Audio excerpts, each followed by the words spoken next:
All right. Welcome to week 2, day 3. Today we are going to go over Python higher order functions. Last class you went over JavaScript higher order functions. And to start off with, I just want to see, does anybody have a definition for me of what a higher order function is? How it's different than a normal function? Maybe Danielle, do you have an idea what a higher order function is? Is it a function that takes in another function? Yep. And it can also, it's an and or can return a function. So it will either take in a function or it'll return a function. What were the higher order functions y'all went over yesterday? You had 4 of them. Map, reduce, filter. There's one more. For each. Yes, for each. Yeah. So map, reduce, and we're gonna start filter there and reduce, and then for each. So Did you want to share your screen? yeah, I did. Wow, I'm sorry. Let me get that sharing. Okay. Can you see my screen now? Yep, okay. So I was just writing down here each of these functions that you defined yesterday. Map. Who would like to give kind of a loose definition of what map is, what it does? Returns a new array or creates a new array using what, I guess, parameters are passed through it. With parameters that are passed. So what does it do with these parameters? It checks it against the function that you're putting in there, and if it passes, then it adds it to the array that it's creating. Correct. So with a map, you are going to apply a function that checks something or does something to every single item within an array. Can it kind of be viewed as like a push, like it pushes?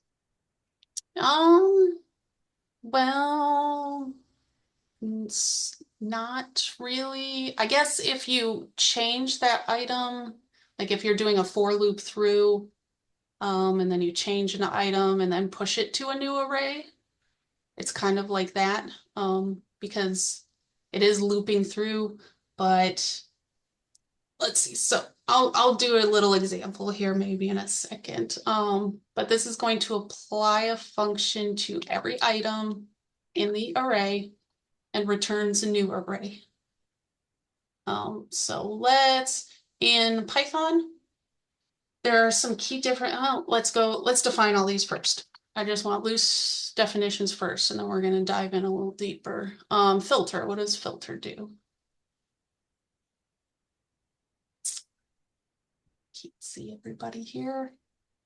It makes a new array based on if the element of the array that it's iterating through, if it passes a test of some sort. Okay, yep. So we're gonna do like a check on each item in an array.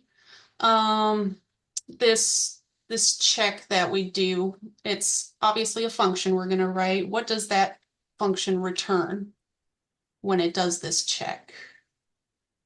The Boolean value. Yes. So this one's a little different where it can only return a Boolean, a true false, and if it's true, it's gonna do something and make the new array. So this is apply a function again to every item in the array to perform a check, I guess. Perform a check. And Return a new array with true values. If that, is that kind of confusing? Like if it returns with true values, or do you kind of follow along? Okay. So this is also, they say it takes in a predicate function because it is a Boolean returning function, just semantics. Don't really need to know that. So now the next one is reduce. What does reduce do?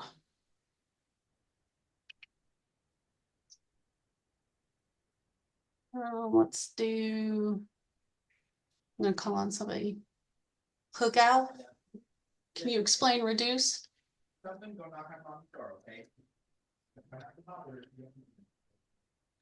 If you're there. She goes by Judy too. I'm fine either way. Oh, okay. Yeah. So the reduce function, the method, so it's more like pass so reduce is executes a user's part reducer callback function on each element of the array, and in order passing in the return value for the calculation on the preceding elements. Yeah, the final result of running this reducer across all elements of the array is a single value. Yes. So, Yeah. I- So yeah, I'm Yep, sorry. that's So good. Good yeah, detailed explanation. We'll make it a little simpler. So it's taking this array and, combining all the values or reducing down. It's not necessarily combining values. Well, it is. When you say reduce, to make it make sense, are you taking like a large array and you're putting out one output? Yes. Yes. So you're going to break down a list, even for a step-by-step way, you're going to break down a list by combining two elements at a time, all the way through the array or list in Python until you reduce, combine enough elements till you're left with just the one. So that is, let's see, we're just going to say, like it sounds, reduce, well, we won't use that. Combining elements. Right until we have one value. Okay, for each. So we're not even going to define this right now because in Python there is no for each equivalent. You would just do a for loop because in JavaScript this is kind of, it's not creating a new array, it's creating like a side effect with what you do to that array as you're doing this for each. So in Python, because one of the main differences that we'll see is Python is called differently and it returns a different thing than JavaScript. JavaScript returns the new array. But in Python, it actually returns a new object, an iterable object. And if you read through the README, you could kind of see how we end up at that. I'm not going to bring you through that, but it's important to understand that because it's an iterable object that's returned, we're not going to be able to kind of work with it the same way that we would with JavaScript. So right now, and we already went over, so another main difference too with Python and JavaScript. In JavaScript, these are called differently because all of those are methods on the JavaScript array. But in Python, they are actually standalone functions. So instead of, in JavaScript, you do your .map, and you can call it like that. We can't do that in Python because it's a standalone function. So we're going to have to call it like this and pass in a parameter. So that's the main difference between JavaScript and Python. We're going to have to call it differently because it is its own function and it returns an iterable object, which we will learn how to deal with in a second. Just know you can't just straight print out a map from Python. You need to do something to it. So we are going to just look at a few examples here. We're going to define our function first. So with this, and we're going to switch to calling these lists now since we're in Python, not arrays. So for this first solution, I want to double every number in a list. Easy. So you can tell I want to map this because I want to apply a function across all elements within this list. So I want to double everything within this list. So first, let's make the function that we are going to call with our map, because map is going to take this function that we're going to define and apply it to every single item. I guess we can have a little input here so you can see.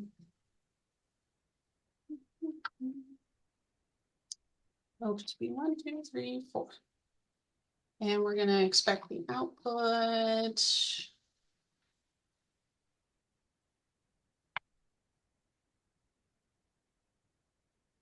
To be 2, 4, 6, 8.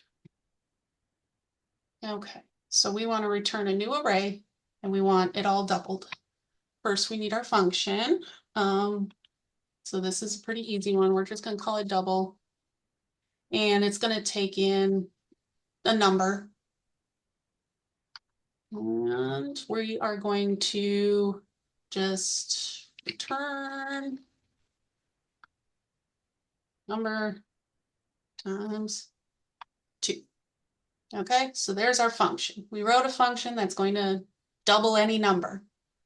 And so now we are going to print, let's see, we'll just do it. No, we're going to do answer equals double of, oh, we got to call the map on it. So our answer is going to be, we call our function map. And since this is a standalone function, you can sit here and see that it will, oh my gosh. Stop, I don't want that. Oh. There. Okay, so we can see it takes in a function and an iterable if you want, and then returns a map object. So this function, we're going to pass it double. Okay, that's the function we're going to pass in. And the iterable is going to be our input, because that is the list we have. Is everybody following so far? Yes, okay. So we're map, we called the map function. It takes your function that you created and your iterable, which is our list. So we are going to print answer and see what this does. What do we expect this to do, considering what I said about what map returns? Expect an object. Yeah, I think we'll see an object too.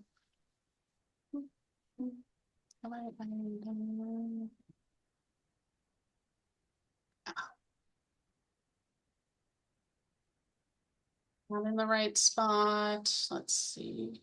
Now I am. Okay, so yes, here we see it returned a mapped object. Can't read that.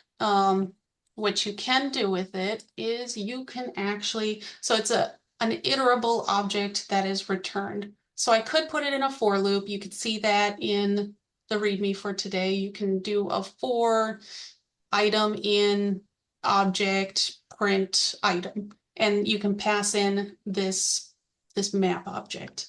But we're just going to turn it into a list.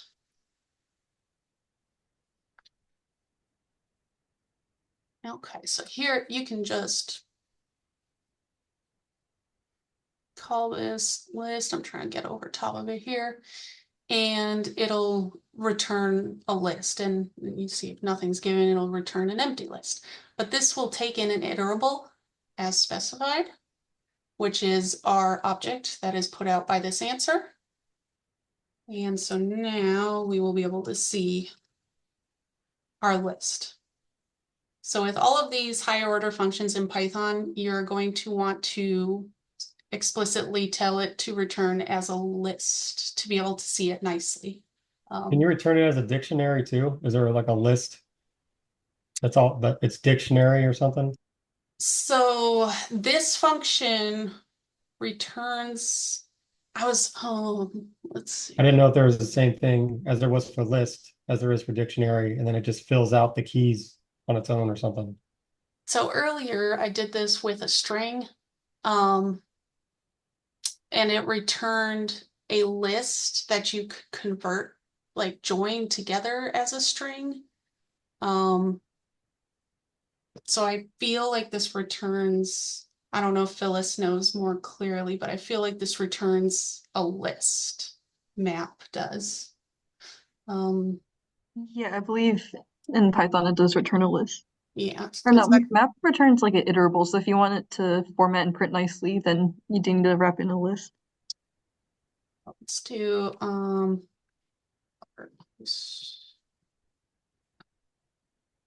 letters, and we're gonna put in a letter. We're just gonna try this. This is what I did. Return letter dot. What is it in Python? Is it upper? Just upper? Okay. It's not complaining, so I think that's what it is. Yeah, it's upper. Okay.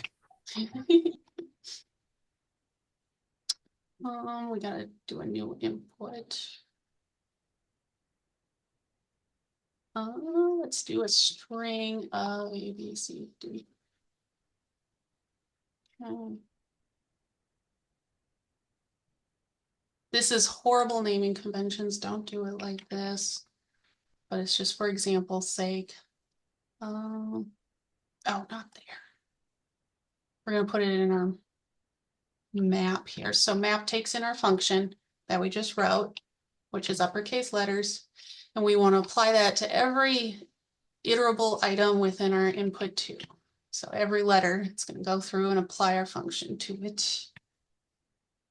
And we are going to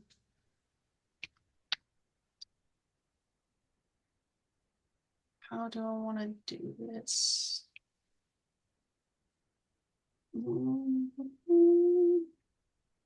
Trying to remember how I did it earlier to see it all. Oh, let's just do toList and see what it does. No.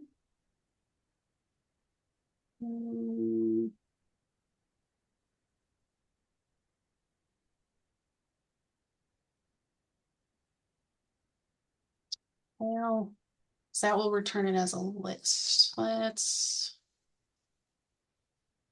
just do string, I guess. What's the string for Python?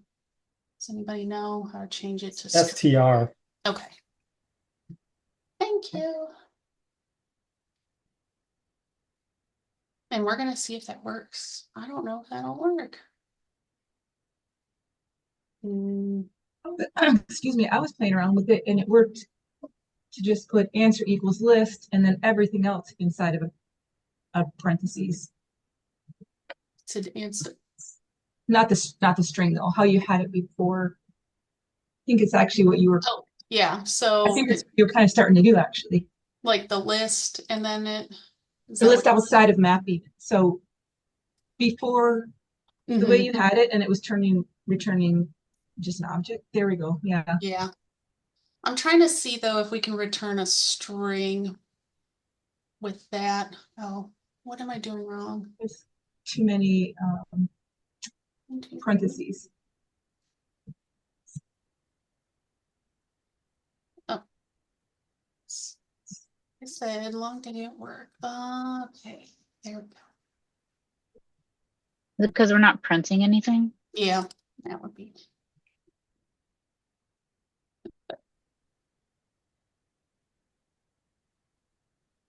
Okay, so that will, it applies it to the string. But you want it to return a string, you said, not a list? Yes, and I think when I was playing around with it earlier, let me see if I can find my notes. I had to like join the string.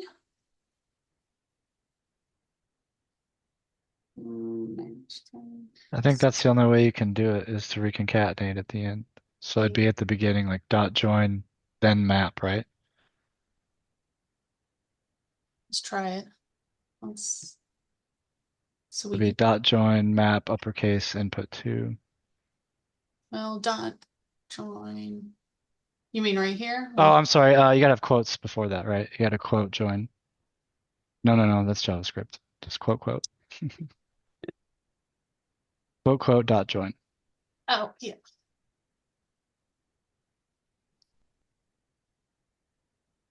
Okay, and we are map uppercase letters. Print. Does that look good? That what we I think want? so. Okay. It does. Yep, there you go. Okay. Good job. Good job. Yeah, so it looks like it does separate it out somehow and you have to join it. But just good I to did know. it the exact same way you did the other one. So I did like answer equals map and then uppercase letters and input 2 in parentheses. And then when I did print, I did list and then answer just like the other print, and it printed the exact same way. It That's printed as a interesting. string or a list. And a list. Yeah. Okay, so that would be what I'd expect if I did a list. I would want it to print out a list.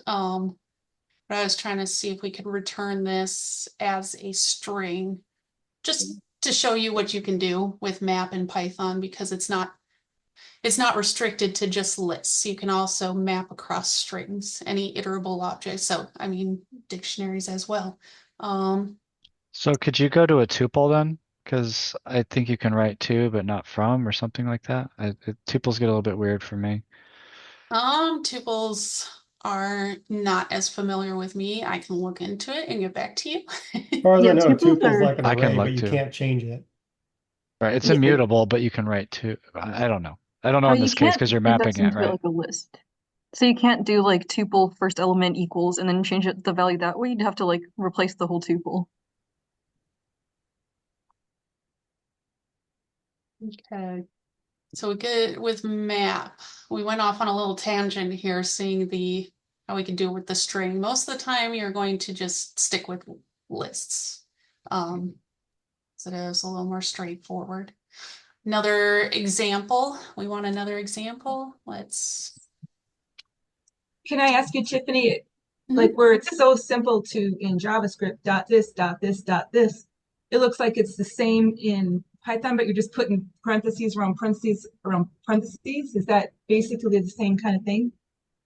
Yeah, so when you do the dot parentheses and you don't have to pass anything in, that's that method calling, but with an actual function, you'll have your parentheses and then your parameters within that. The reason why we have parentheses within is because we want to take this map object and we want to turn it into a list. So you have to apply this function to that. And then if we want to print, we'll also have to print and apply the print function to that as well. Yeah, the dots seem so much easier. Yeah, it's a little bit easier to string together for sure too.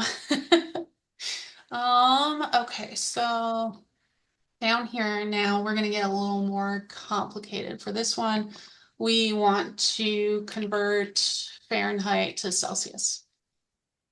So we're going to get a list of temperatures. And I'm trying to do an underscore temperatures in, oh my goodness, Fahrenheit equals, so Fahrenheit. We'll do like, we'll start low, 30. Oh, 50. Oh, and let's be per. Okay, so does anybody know the math to convert Fahrenheit to Celsius off the top of their heads? If not, I got it. It's fine. So first, we're going to define our function. We want this function to turn some temperature we give it into Celsius. So we're going to define Fahrenheit to Celsius. We're going to pass in a temperature. And we want to return, so the function looks like, or the formula looks like you're going to take that temperature, you're going to, where did this go? Temperature minus 32, multiply by, 5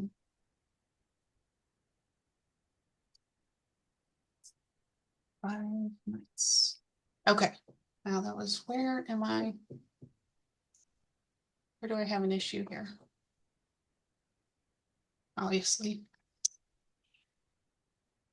That name. Okay, so this is our function to turn Fahrenheit into Celsius.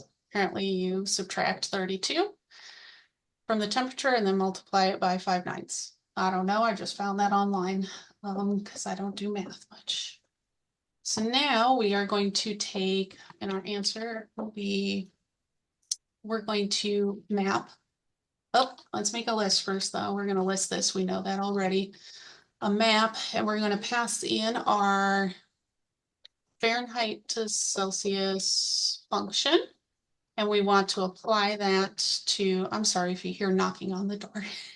Don't worry about it. We're going to pass in our temperatures in Fahrenheit. So this, we will print answer.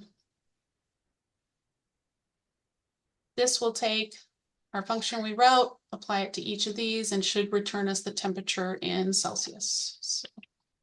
So we will see. Well, there we go. That apparently is the temperatures in Celsius. So just another example on how you can use a map to apply something to everything within this array. List. Okay, so do you need more examples on map, or is everybody pretty comfortable with map right now? Pretty good. All right, we're gonna move to filter. Let's see. So with filter, we said we apply a function to every item. It's gonna return a true false type thing and will give us a new list with those that meet that condition. So basically return a true from that function. So some examples, let's see. So first one we are going to do is going to filter out even numbers. Filter out even numbers. Okay, so with this, since it's returning a Boolean, we can actually just keep that within our, no, we're not going to do that. So first we'll define the function. We're going to say is even, okay? Nice, easy check, is even. We're going to pass in a number. And this check will say return number if its modulus 2 is equal to 0. So what this is doing is it's going to perform this check and then it's going to return the true or false for this check. Okay. So next, let's get back up.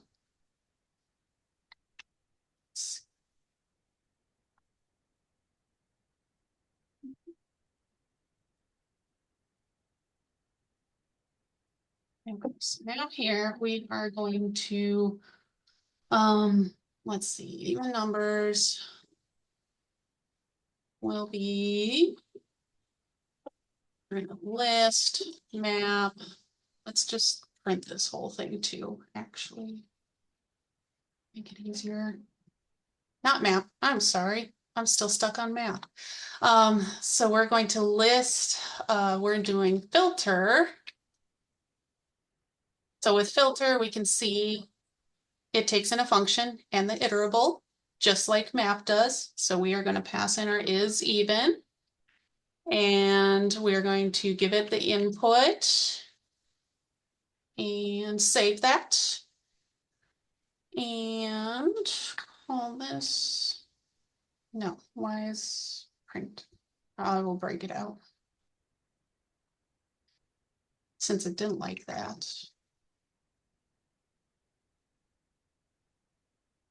Okay, so there we go, filtered out even numbers.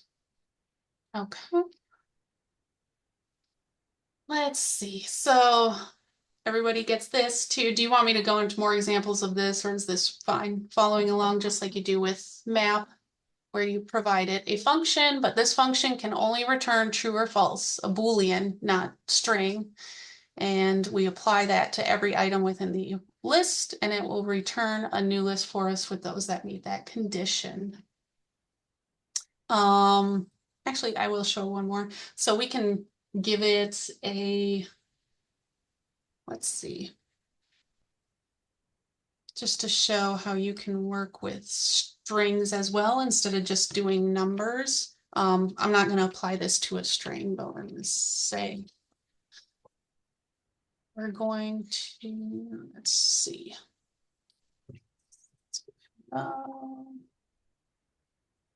We're going to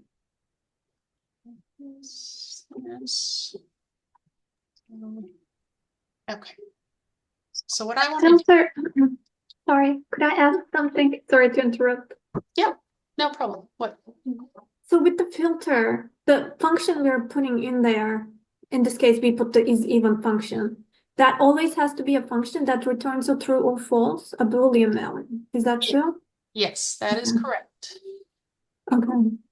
With filter, it is just a Boolean. So we're using a check, like a yes or no. So is this happening? Yes or no? And then it will return an array with those that say yes, this is happening. Okay, and it wasn't a function that was returning a Boolean, but instead was returning a number. Then that would give an error then? Yeah, that would not work for filter. Or yeah, that would not work for filter. You could do, that would be more like a map if your function is returning a number. Okay, I need to pause the recording for just 1 second. We've also been going for a little bit, so it will be good to take a break here. Stop sharing my screen. When we come back, we'll pick back up. I'm going to show you the rest of this filter for this example, and then we'll do the last one, reduce, and then I will introduce the problems. Okay, so let's take a quick break and I will pause recording. All right, welcome back from the break. We are going to get back into where we left off here. We were going to create another function that we're using filter on. Or yes, that we're going to use with our filter. And y'all don't know what I'm going to do with it yet, but here's what the input looks like. For this, we are going to, I want to return a new list that doesn't contain empty strings. So this is kind of a good validation check you can do on your back end. So for this, we're going to define our function right away. So this is going to be define is not empty. And it's going to take in a, let's see, yes. I don't want to just call it string. For now, we'll just call it string, that's fine. And we are going to do a check on this. What kind of check can we do on this to see if this string is empty or not? Does anybody have a suggestion? What kind of function I can write?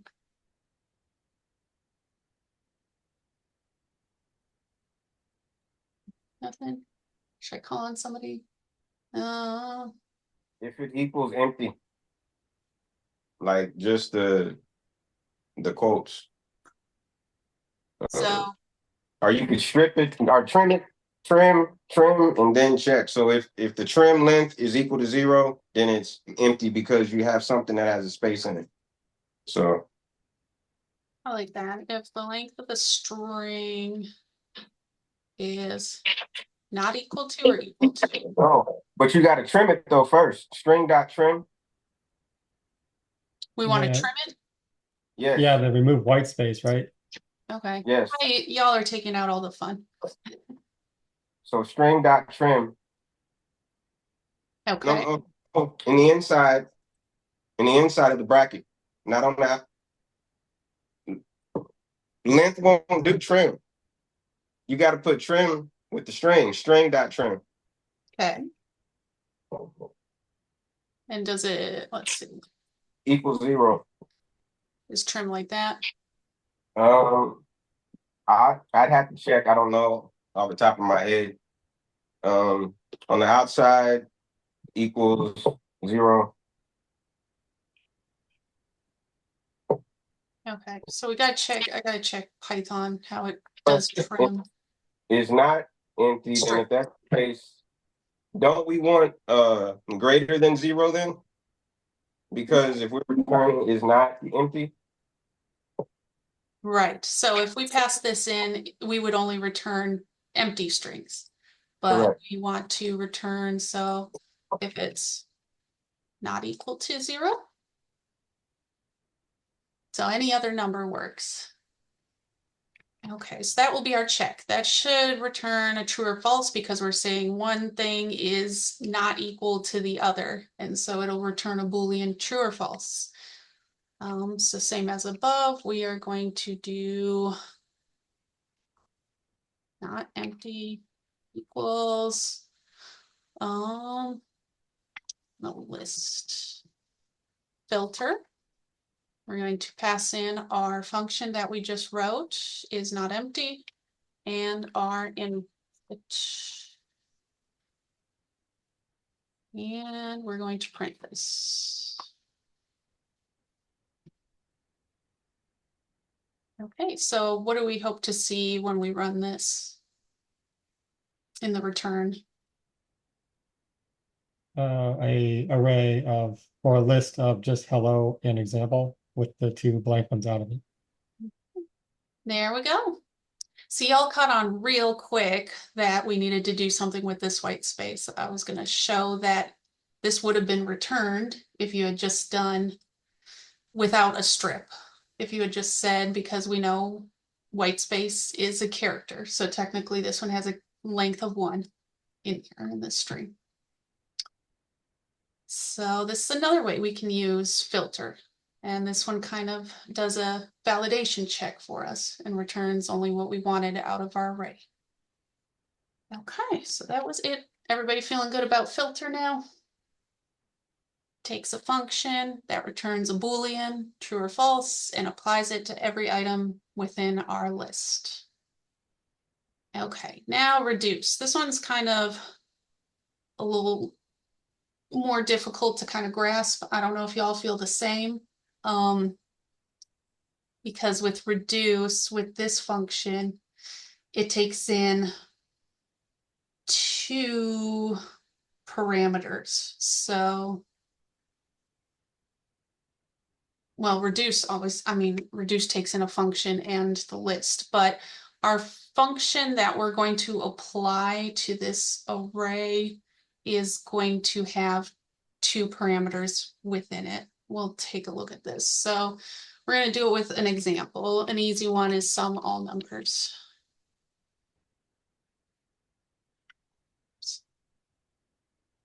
We have our array 1, 2, 3, 4. Okay. So for also something different than JavaScript for reduce, reduce is not, if we try to call this, it's complaining. It doesn't recognize reduce. That is because this is not just readily available within Python. We have to import it. It's in one of Python's libraries. So typically you do this at the top and you need to import this from func tools. I'm going to import reduce. So if you want to use reduce, you need to make sure you import it first. And you'll figure that out really quickly when you go to use it, because it will not recognize that as a function. But now if I call it this function, no more complaints. VS Code is happy with it. It recognizes it. So for our function, we want to add all the numbers. So we're going to apply a function that's going to add numbers. So, and this function, the thing with reduce is it has an accumulated value. I don't know how to spell that. Accumulated and a current value. And it is going to take these in. We are going to sum them, we're going to take our accumulated, or we're going to take our current and add it to the accumulated. And then this will return our new accumulated number. We're going to kind of step through this in the debugger to see how this works. So this is going to return accumulated plus the current. Okay. This can also has an optional parameter you can pass in. No, I think that's just for reduce. Let me look through. Yeah, it's just gonna be for reduce. Never mind. Index on JavaScript if it's the same. Oh, yep. In reduce, yes, you can do that in reduce, not in this function. This function is just doing what we want to do with each item. So the accumulated will usually be where we start with. It'll be the first one. Because, well, accumulated will be 0 when we start, and then it will add the current, which will be the first item in the array or list. And then this will return 1. So then the next time as it runs through, it is going to be looking at 2. So our accumulated is 1 from the last time we ran it, and our current is 2. So it'll add those 2 together and return 3. So now it will be 3 for the accumulated. But we'll step through this. You'll see this. It's easier to see in the debugger. So we're going to, let's see. We're going to do the total. We're going to reduce this. Again, we are going to pass in our function and our iterable. Do you see where it says that in this box right here? So this is where it describes what it's doing. Also up there a little crazy like though, but this is easy to read. We're going to pass in our function and our iterable and that optional initial value. But we are going to start with the function is going to be sum, and we want to do this with our input list. And remember, this returns an iterable object, so we have to actually, I don't know if this one does.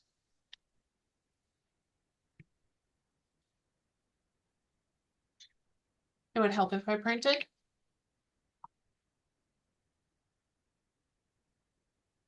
It just returns it.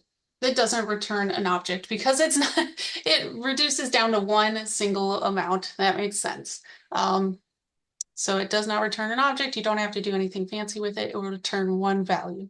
So now we're going to walk through this with the debugger and see what this is doing.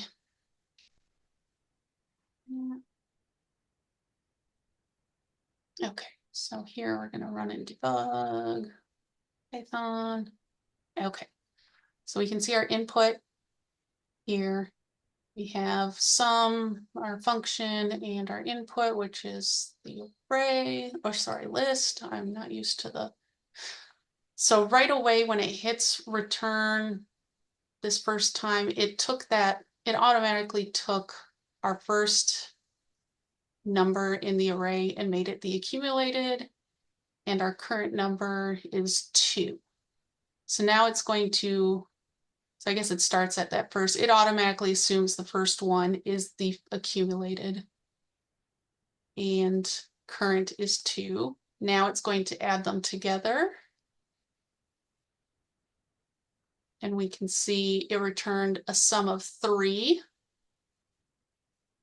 And now it's going to put it back in this function. So our accumulated is now 3. And our current is 3 because we moved up to the next step. And it's going to return that value, which is a 6. So now we've got 6 is going to be our next accumulated. So now we're starting with 6, and the next item in the array is a 4, so we're going to add those two together. And it brings us up to 10. And we're done. Are y'all following that okay, or is it still kind of a little hard to grasp for you how it's doing that? So that's like in JavaScript, the meat of it is in the reduce function, but this one, the meat of it is in your own created function, basically. Is that right? Yes, so here's where I am telling what I want this reduce to do. So I'm passing in, I want it to, because reduce is always going to expect those, it's going to compare 2 values throughout the array. So it's going to start with the first 2, then it's going to move on. And it's always going to compare 2 values. So in this function that I've defined, I'm telling what I want the reduce to do with those 2 values to as it moves along. Okay. That makes sense. We'll do another example, and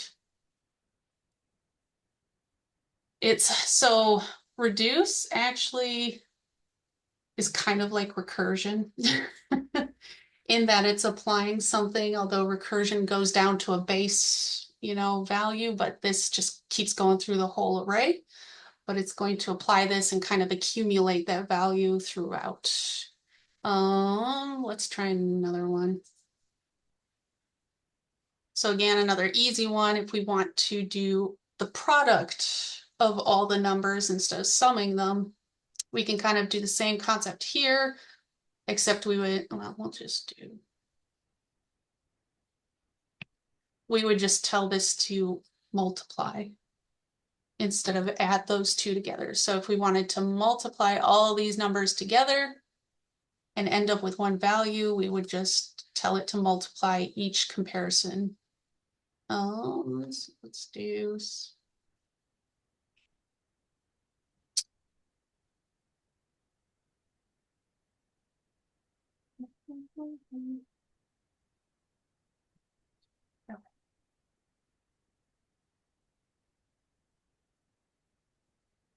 Where did I tried to call it JavaScript.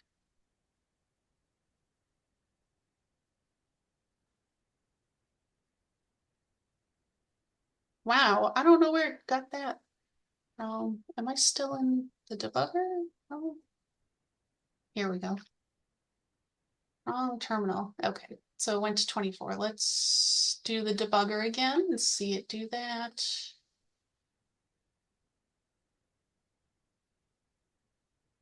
Okay, so immediately it's always going to set this first one as the accumulated and the second one as the current. And then it multiplied them together. That return is going to begin carried forward into this accumulated. So our return is 2 times 1, it's 2. So now our accumulated should be 2 and our current will be 3 because we're moving up in the array. So we can see our accumulated is 2, our current is 3. It's going to multiply those together. So we get 6 now. And that's the return, and it's going to carry that up and plug it back in the accumulated. So 6 will get put in here, and it is going to multiply then the current by 4. So you can see 6 and 4. It does that multiplication. Oops. And then it returns 24. Kind of following, not really. Got it. Okay. If anything, just try to take down some of these samples and see how you might be able to manipulate it to do what you want with the list that you have.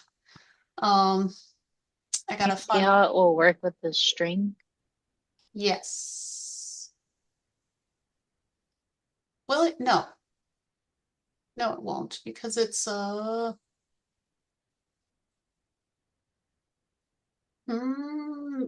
maybe it could. Let's try it.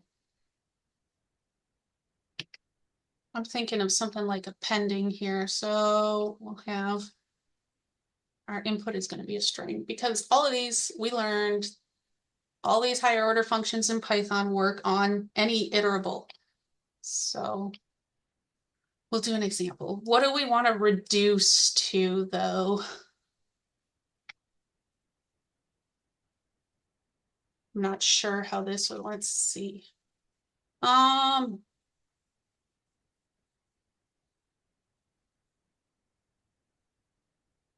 If we're comparing to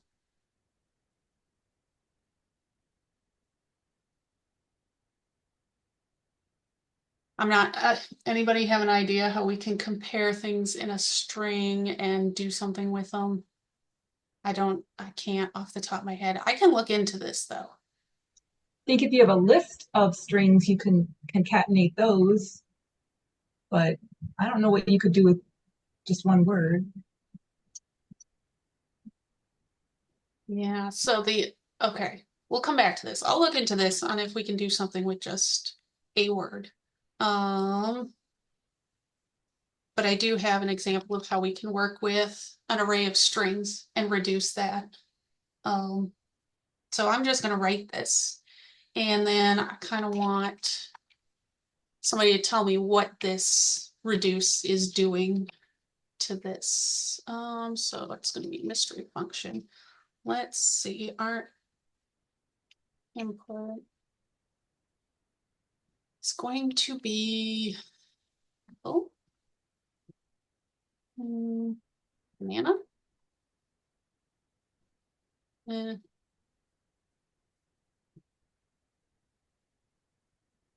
Okay.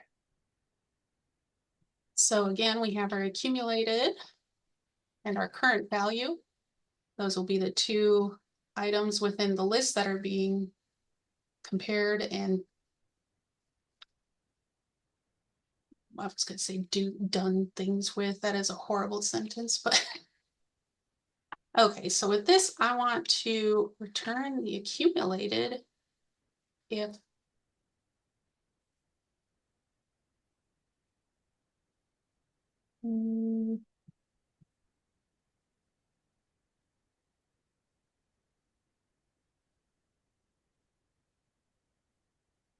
okay. So does anybody want to take a stab at figuring out what this reduce is doing with this mystery function? Are you trying to find the longest word in there? Trying to find the longest word. Can you break it down? Walk me through this. What is it doing? So it's going to return the accumulated that it's going to hold first is going to be apple. So it's going to look at the length of apple, see if it's greater than the current, which would be banana on the first iteration. Current. And if it's not, it's going to keep apple as current. Okay, so almost. This is, look at the return here. So if this is true, it's going to return the accumulated. So we want to return the accumulated, which we said was apple, if this is true. So if the length of this is greater than the length of banana, we're going to return apple. Otherwise, if it's not, we're going to return banana.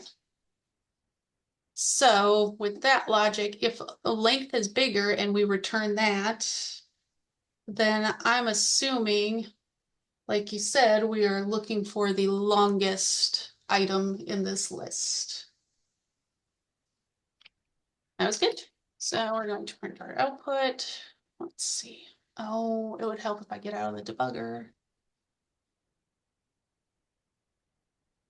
I'm back in the debugger terminal. Okay, so there we go. Watermelon, longest word in this list. So, and everybody saw how that did that again. Just think accumulates that first one, current is the second, and you can do a one line like this to kind of do some logic to it, test lengths. I don't know. Sky's the limit as long as it fits in the one line. Okay, so that was it for that. Anybody have any questions whatsoever on this? Any of the things we went over today? Math, we went kind of a little more in depth, probably, or walked through some examples, might not have been in depth, but slower. No questions? I do have, we can either start looking at our challenges right now and kind of break off and do those, or I have an example of a more difficult way to, or a more difficult problem you can use reduce for. So I'm not sure what y'all would prefer, if you want to see one more, or if you want to review the challenge and just jump straight into those. You do such a good job of explaining. I'd like to see you explain a more difficult one to us. I appreciate that. Okay. Admittedly, this one is fully prepared on the side of my screen because I would not be able to write through this on the spot, but we're going to think about it together.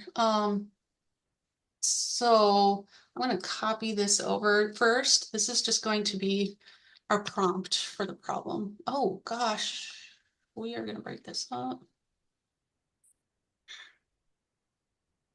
Maybe comment out. Okay.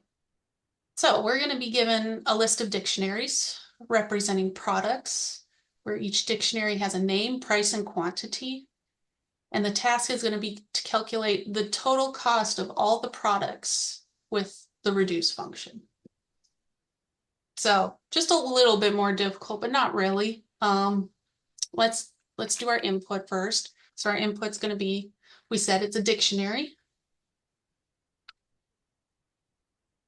A list of dictionaries, list of dictionaries. So we know list is like that, and the dictionary is curly brackets. And each dictionary is going to have a name and a value. So, and then a price and its value.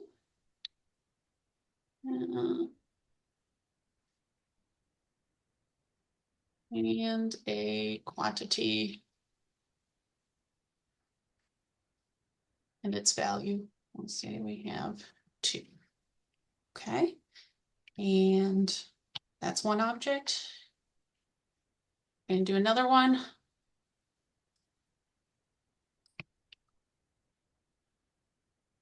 Okay, so this one will be pencils. Price, let's do $2. They're expensive.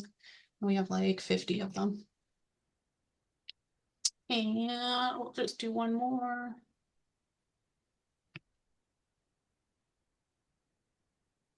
Okay, let's do, for consistency's sake, we're capitalizing that.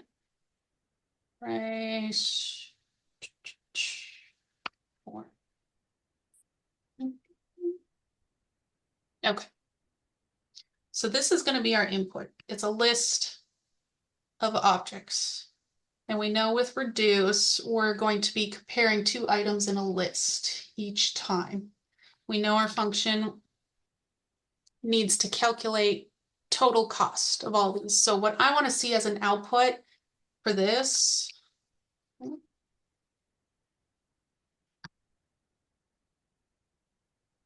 I just want the total cost of this. Oh gosh, I did not calculate this ahead of time here. I calculated the other example one, but not this. I changed it up. We're gonna do this real quick. 100 handful. No judging. My memory math is horrible.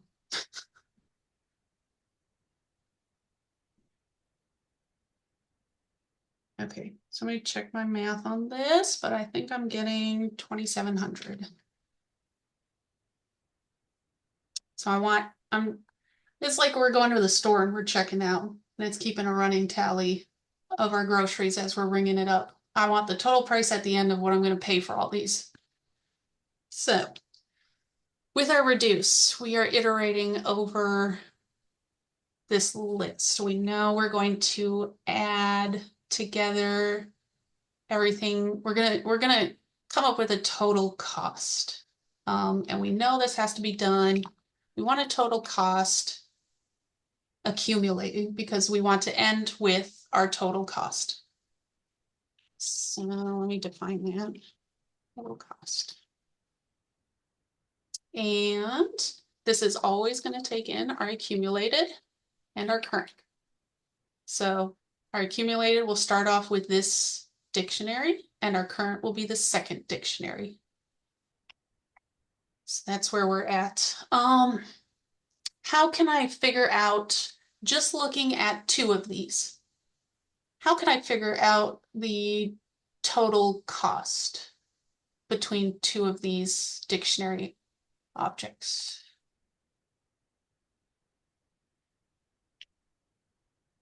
Does anybody have an idea what we can do? First, do you know how to reference an item within the dictionary? Like, how would I refer to the price of the laptop? How can I pull that value of that laptop?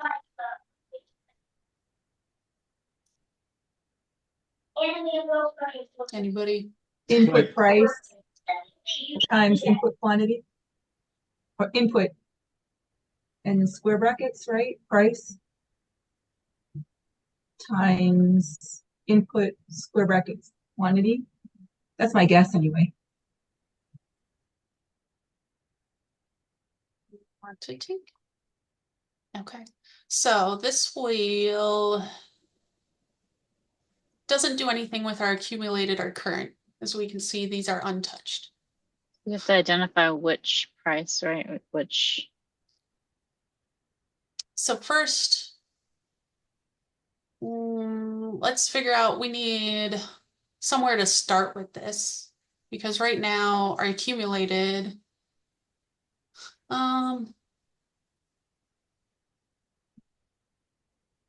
we'll say our accumulated, we'll start with that. So our accumulated is going to, oh, see, this is, okay, here, this will kind of help. We have no way to start this, right? If we just call accumulated and try to do something with that, it's going to pull this whole dictionary object. It's going to pull everything, the name, price, quantity. So there's really nothing we can do with pulling this whole thing. We need to have a base value we could start at. So that's where, like you said, in JavaScript, you can pass in the index. Here we can pass in a starting value when we call our reduce. So our total down here, we're going to be calling this reduce on total cost and input. And then we can pass in, we're going to start, our accumulator will start at 0 because we don't have anything bought yet from our shopping spree. So we want this to start at 0. So our accumulated is going to be 0 immediately when we call this reduce function on it. So it's going to pass 0 in here, and then current will be this first item, because we've specified now that we want our accumulated to be 0. If we didn't, accumulated would be the first item. Instead, it's going to be 0. So now we can we know our accumulated is going to be 0. So that helps. We've got a price starting at 0. I'm spelling that wrong. Okay. So what do we want to do with the rest of this? Because now we're looking, so input, I don't have an input in this function, but I have a current.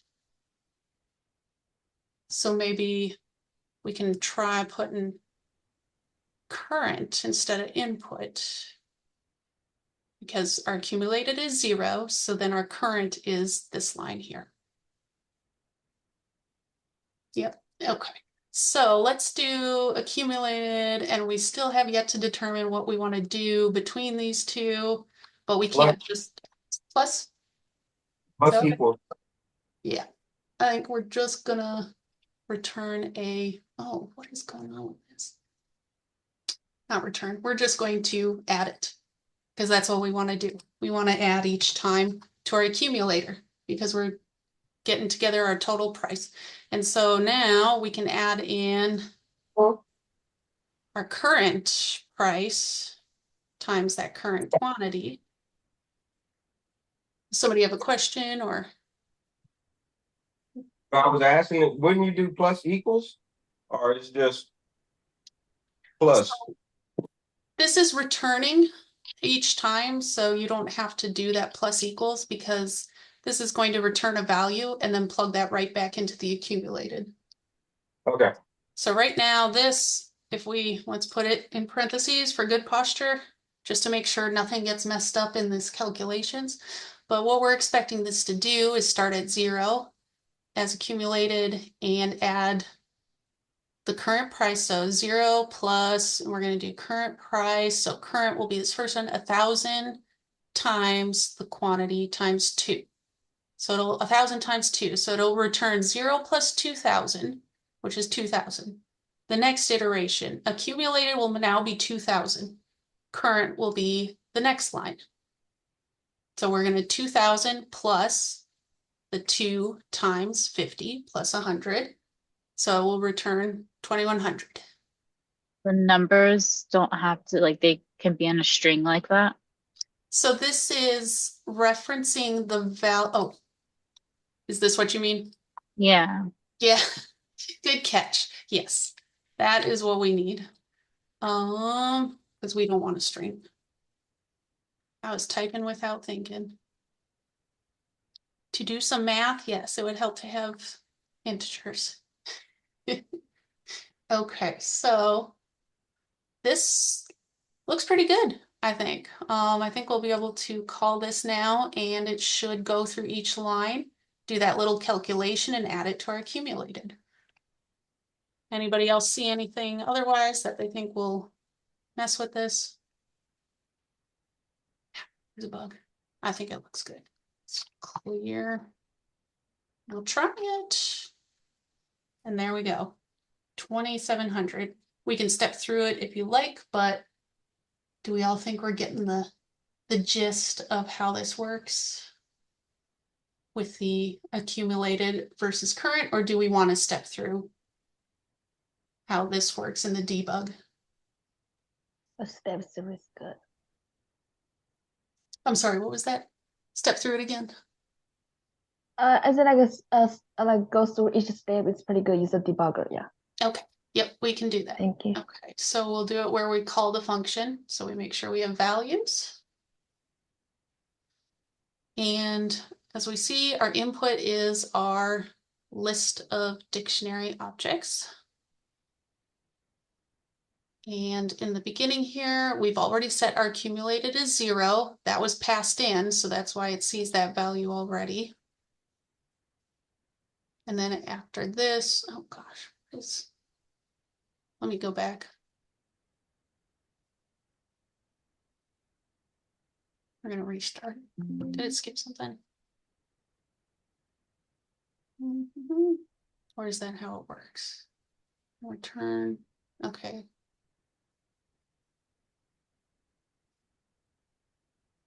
So sorry, let's figure this out. I think that's right, because it's doing the Oh. 2 times 1,000, right? Yes, so here, okay. Look, we can even pop it down and see all it broken out. So first thing it does is it puts in 0 as the accumulated and current is this dictionary, and then it's going to do the calculation. Wish it could show the grabbing.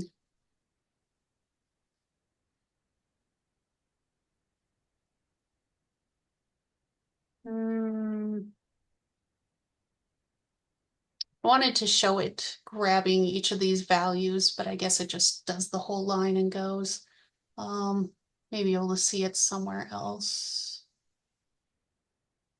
But what it did there is it did the accumulated plus that calculation of 1,000 times 2, because it grabbed the value of price at our current and our quantity of current. So it returned 2,000. Now it's going to go again, stick 2,000 in the accumulated. Our current is now the next line. Once it does this calculation, it's going to pick our current, which is this line, and it's going to pick the value of price, which is 2, times the current value of quantity, which is 50, so 2 times 50. And then that returns 100 and adds it on to the total cost because we've done that, 2,000 plus 100. So now we're at 2,100. Once again, this is going to be 2,100 is the new accumulated, and our new current is the next line, which is the last line. And we're doing 2,100 plus this value for current price, which is 4. And then multiply that by the value of this quantity, which is 150. Can't math right now, but it's going to do some math, and it's going to add it together with 2,100, and you end up with 2,700. All right, so that is, and then we printed out our total. That is an example. Show you that you can do a lot more with reduce and accumulated. You can target any iterable. So here we targeted a dictionary and we did something with those values to reduce down to one single number. All right, any questions for that? No? Okay. Well, that was the lecture for today. If this was too lengthy, let me know in the feedback once I figure out what's going on with those forms. Now we are going to go through our challenges for the day. Is it this one? There you go. Okay, here. Okay, so you can read through the README if you want. It will kind of go through what we did today, and it also has the, the double my list and is even filter. And then again, reduce, you have to import. Make sure you do that, otherwise reduce won't work. All together, I did not go over this, but you can string them all together by defining each output separately. Like you'll define a variable for each output because again, it's an iterable object. So you can put them to a variable, and it looks like here you can pass it. What did it do? It didn't put them all together, did it? Filtered. Yes. Oh, okay. It's stringing them together. So filter, it's going to filter out the even numbers. Then here we're going to take that filtered list because this is now the new list and pass it into doubled. But since these are standalone functions, you cannot dot string them together. You will call them separately with the new parameters each time. So here we're doing our double and we're using that filtered list. The next time we call, we want to add those all together. So we are going to reduce that by calling a function we've defined called sum against that doubled list. So that's how you would string those all together if you wanted to. Okay, I'm gonna stop recording while we go over the challenges for the day.